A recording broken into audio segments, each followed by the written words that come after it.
Welcome to the Slop Farm. Enjoy the video.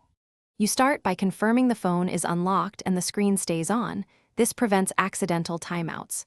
Once done, open Settings and type Bluetooth into the search bar to jump straight to the right page.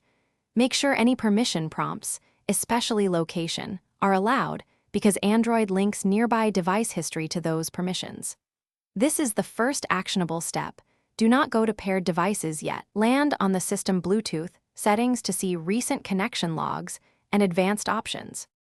You now tap Bluetooth or connected devices and scan for lists labeled paired, previously connected, or nearby devices. Those show recent items.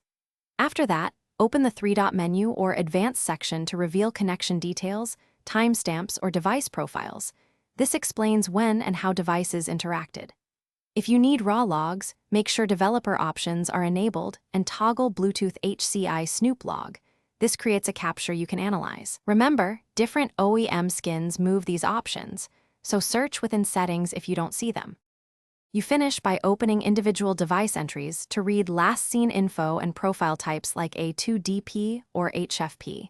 Unpair anything you don't recognize. Once done, export evidence by taking screenshots, or, for detailed analysis, retrieve the Bluetooth HCI Snoop log and open it with Wireshark on a PC.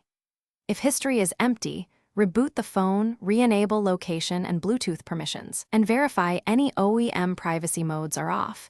These steps usually restore visibility. As a tip, enable HCI. Thanks for watching. Consider subscribing if we helped you today.